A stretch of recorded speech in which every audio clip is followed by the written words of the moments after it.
Hello, કેમ છો? જો ભર બપોરે ગણપતિ દાદાના દર્શન કર્યા બાદ થોડી પેટ પૂજા કરી અને અમે આવી ગયા લાખોટા તળાવ અથવા રણમલ તળાવ કે જે જામનગરની મધ્યમાં આવેલું છે.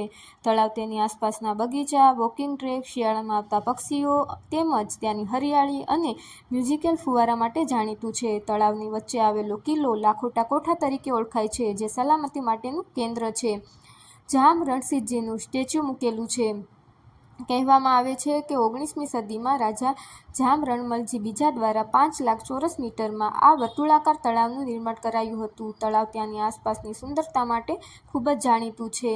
તળાવની અંદર તમને 75 પ્રકારની પક્ષીઓની જાતિ મળે છે કે જે દુર્લભ છે, તમને ક્યારેક જ જોઈ શકાય છે. તે અહીં તમને શિયાળામાં જોવા મળે છે. કિલ્લાની અંદર વિડીયો શૂટિંગ કરવાની તો મનાઈ છે, પરંતુ કિલ્લાની અંદર 9થી 19મી સદી સુધીની જામનગરની કલા, સંસ્કૃતિ અને ઇતિહાસના દર્શાવતું પુરાતત્વીય સંગ્રહાલય છે કે જ્યાં મુલાકાત લઈ અને તમને અદ્ભુત જ અનુભવ થાય છે અને તમને જામનગરના ઇતિહાસની રસપ્રદ વાતો જાણવા મળે છે. હવે આખો દિવસ કિલ્લાની મુલાકાત લીધા બાદ અમે પહોંચી ગયા સ્વામિનારાયણ મંદિરે કે જે 200 વર્ષ જૂનું ઐતિહાસિક મંદિર છે અને જે જામનગરમાં આવેલું છે. કહેવામાં આવે છે કે અહીં 206 વર્ષ પહેલાં સ્વામિનારાયણ ભગવાને સભા કરી હતી અને 106 વર્ષ પહેલાં મૂર્તિઓની સ્થાપના કરવામાં આવી હતી.